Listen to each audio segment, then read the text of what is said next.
Seguimos con la doctrina de la Iglesia y os invito a una lectura en la carta a los Efesios capítulo 4 versículos 11 y 12. Dice así, hablando de Cristo: Él mismo constituyó a unos apóstoles, a otros profetas, a otros evangelistas, a otros pastores y maestros, a fin de perfeccionar a los santos para la obra del ministerio, para la edificación del cuerpo de Cristo.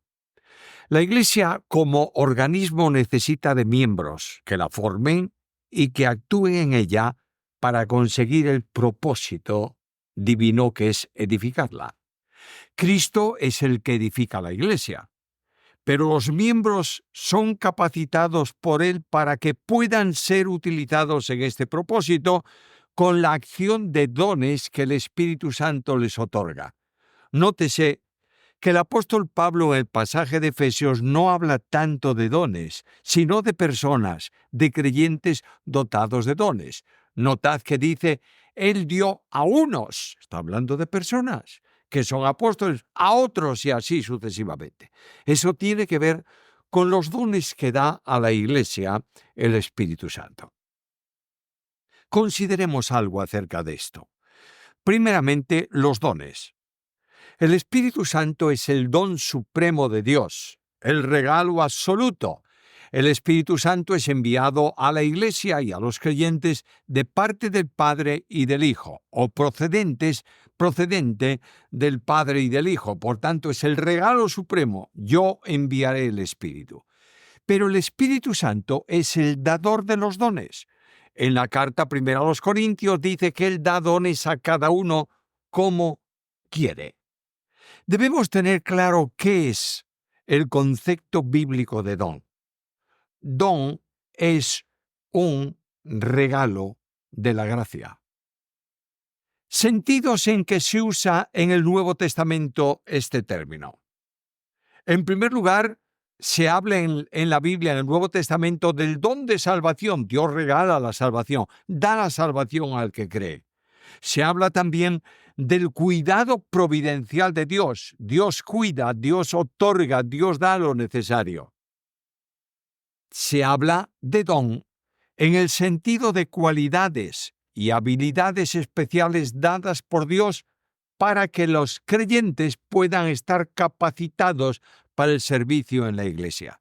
Los dones están relacionados en dos listas, una en Romanos 12 y otra en 1 Corintios 12, además de la relación de los dones mencionados aquí con los que están dotados las personas en los textos de Efesios 4 que leímos.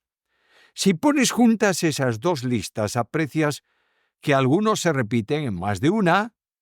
En total encontraríamos 15 dones, si se separan pastores y maestros, o 14 si se unen esos dos dones en uno solo. De manera que alguien dice, ¿cuántos son los dones?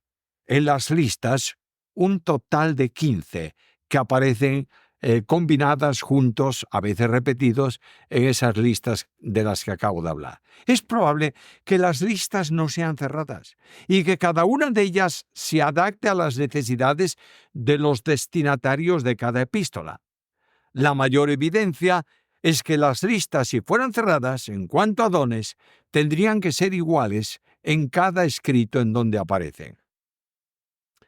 Notemos la descripción de los dones. Primeramente, el don de apóstol, 1 Corintios 14, 28 y Efesios 4, 11. Genéricamente apóstol significa enviado, dándole este calificativo a otros que no fueron de los 12 apóstoles o a Pablo. Por ejemplo, Epafrodito, Filipenses 2:25, se dice vuestro apóstol en el texto griego, vuestro enviado. En el sentido específico, solo los 12 más Pablo son realmente apóstoles. Solamente ellos recibieron el don y fueron acreditados con las señales del apostolado. Segunda a Corintios 12:12. El don de apóstol en el sentido específico de comisionados por el Señor con su autoridad para establecer bases doctrinales y conducir la marcha de la Iglesia que están fundando no está operativo hoy. Todos aquellos que dicen que son apóstoles y pretenden autoridad sobre creyentes o sobre iglesias no son apóstoles. Son mentirosos. Segundo lugar está el don de profecía.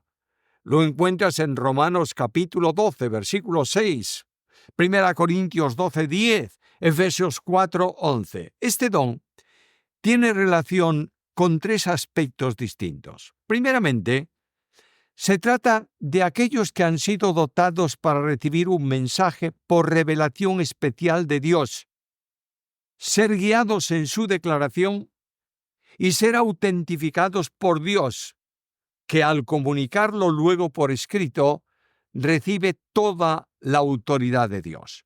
Este fue el ministerio de apóstoles y profetas en la enseñanza de la revelación del misterio, como dice Pablo, y del escrito del Nuevo Testamento. El don tenía una importancia capital para la confección de los escritos del canon del Nuevo Testamento. En este primer nivel, el don de apóstol no está operativo hoy, puesto que el canon bíblico está cerrado. El segundo nivel consiste en un mensaje para la edificación, exhortación y consolación. Hace un momento acabo de deciros que el don de apóstol no está vigente. Quise decir que el don de profeta no está vigente. El segundo nivel de profecía es la comunicación de un mensaje de edificación, exhortación y consolación. Pablo lo dice así en 1 Corintios 4:3, que la profecía es para aliento, exhortación y consolación, o edificación, exhortación y consolación, según sea la traducción. En este nivel, el don está operativo, de manera que cualquiera que toma la palabra de Dios, procedente de Dios, y expone esta palabra para exhortación, animar al pueblo, para corrección, para indicar el camino, o para aliento, está ejerciendo este nivel del don de profecía conforme a lo que Pablo enseña en la carta primera a los Corintios. Un tercer nivel de profecía tiene que ver con revelación directa aplicada a hechos concretos. Recordáis que, por ejemplo, viene Agabo y habla de una profecía específica, no de revelación y de consolación, sino habla de una profecía directa a Pablo de lo que iba a ocurrir en su viaje. En este nivel, este don puede estar operativo hoy. Don de sanidades. 1 Corintios 12, 9, 28, 30. Es la capacidad sobrenatural que el Espíritu concede al que Él quiere para sanar enfermedades. Este don en los primeros tiempos de la Iglesia fue fundamental para mostrar a los judíos la realidad de la resurrección de Cristo. De manera que en el nombre de Jesús sanaban a un enfermo, resucitaban a un muerto, y era evidente que Cristo había resucitado. El don opera siempre en la sanidad conforme a la voluntad de Dios, no a la voluntad del que tiene el don. En ocasiones, miembros destacados de la obra padecieron enfermedades a veces graves, a pesar de la operatividad del don. Menciono el ejemplo de Epafrodito, Filipenses 2:27, que estuvo gravemente enfermo.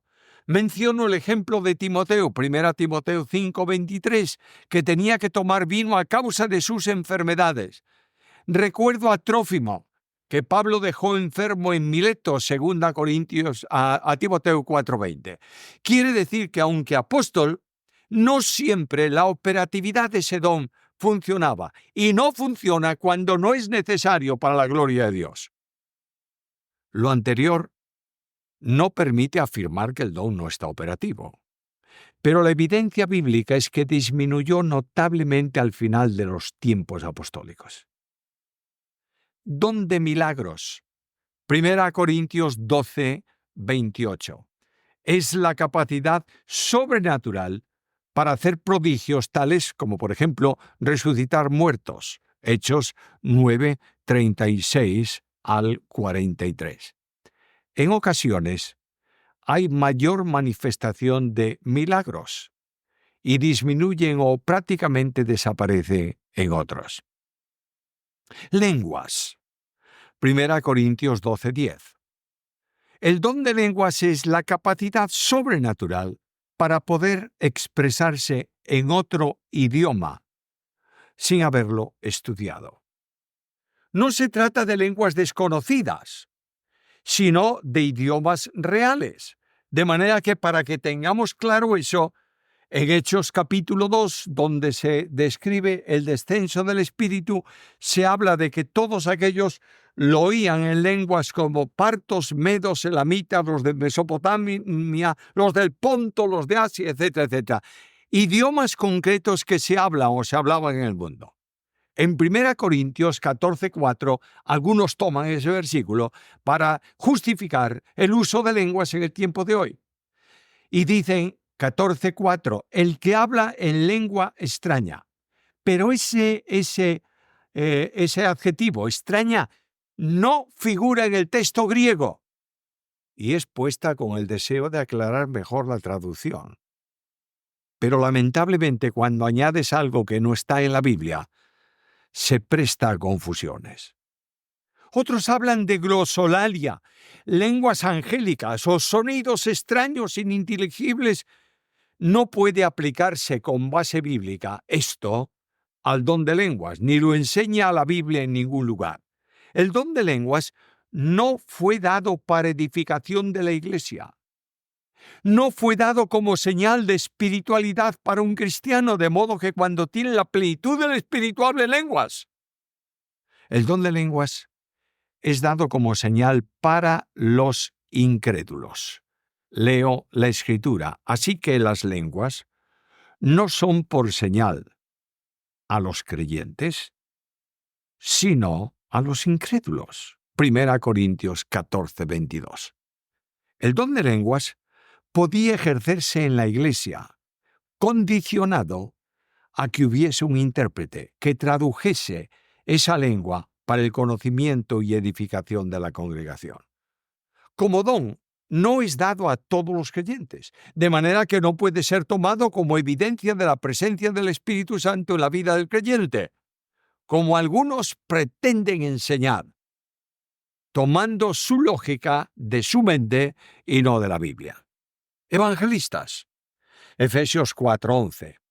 Ese es un don dado para enseñar el Evangelio, la doctrina básica, a los recién convertidos. El Señor dijo: id a las naciones y haced discípulos, enseñándoles que guarden todas las cosas que os he mandado. Pudiera considerarse también como un ministerio itinerante para la edificación de creyentes sencillos o recién convertidos. Don de pastores o pastor, Efesios 4:11. Es un don dado para guiar, cuidar, proporcionar alimento y proteger al sector del rebaño que Dios les ha encomendado. Ministerio de conducción de los creyentes, atendiendo a las necesidades personales de cada uno y alimentando la congregación con la palabra de Dios. Por tanto, aquí tenemos la lista de los dones. Debemos glorificar a Dios porque ha sido capaz de hacer un milagro semejante. Tomar hombres, mujeres, personas en la iglesia, dotarlos de capacidades para poder ser utilizados por el Espíritu Santo en la edificación de la iglesia. Tú y yo tenemos uno o más dones. Nuestra responsabilidad no es glorificarnos con ellos, sino ponerlos al servicio y a la disposición de la congregación para ser instrumentos que cooperan con Cristo, utilizados siempre por Él en el poder del Espíritu para la obra que Él está haciendo. Yo edificaré mi iglesia.